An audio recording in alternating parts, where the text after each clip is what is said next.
Chapter 28. Other Ecstatic Symptoms. Existential ecstatic love for Krishna. When a devotee is always intensely affected by love for Krishna in a direct relationship with him, or even a little apart from him, his status is called existential ecstatic love. The symptoms originating from such existential ecstatic love are divided into three headings, namely moist, burnt, and dried up. Moist existential ecstatic love, aroused in connection with Krishna, is divided into two, direct and indirect. Radharani was weaving a garland of kunda flowers, and, upon hearing the vibration of Krishna's flute, she immediately stopped her work. This is an example of direct, moistened, existential ecstatic love. Indirect, moistened, existential ecstatic love is described in the following statement. Krishna, who is also called Purushottama, is to the eyes of Mother Yashoda just like the cloud is to the eyes of the Chataki bird. When Krishna had been brought to Mathura, Mother Yashoda, being very anxious and angry, began to rebuke the king of Mathura. Burnt existential ecstatic love is divided into three, and one example is as follows. One day, Mother Yashoda was dreaming that the gigantic demon Putana was lying on the courtyard of her house, and she immediately became anxious to seek out Krishna.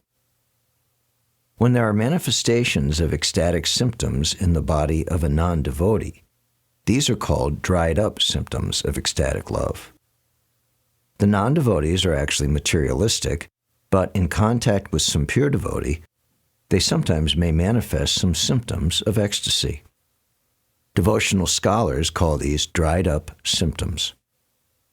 There are 8 symptoms of existential ecstatic love: becoming stunned, perspiring, standing of the hairs on the body, faltering of the voice, trembling of the body, changing bodily colors, shedding tears, and devastation.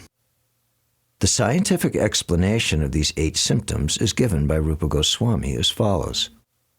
When the vital force of life is in contact with the earth, it is called stunning. When the same force comes into contact with water, there is the shedding of tears.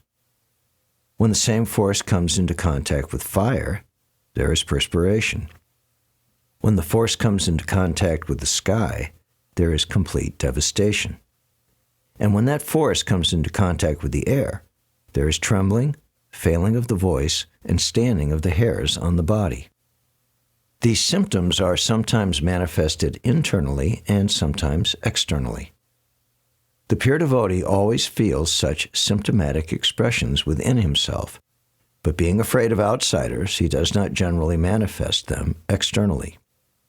The symptom of becoming stunned is caused by ecstatic tribulation, fearfulness, astonishment, lamentation, and anger. This symptom is exhibited by a stoppage of talking, a stoppage of movement, a feeling of voidness, and an extreme feeling of separation. When Uddhava was describing Krishna's pastimes to Vidura, he said, "One day the gopis became stunned when Krishna, in the dress of a gardening maid, entered the greenhouse and enlivened them with joking and laughter. Then when Krishna left the greenhouse, the gopis were seeing Krishna so ecstatically that it was as though both their minds and eyes were following him." These symptoms signify that although the gopis' business was not finished, they had become stunned with ecstatic love. Another example of being stunned took place when Krishna was surrounded by various wrestlers in the sacrificial arena of Kamsa.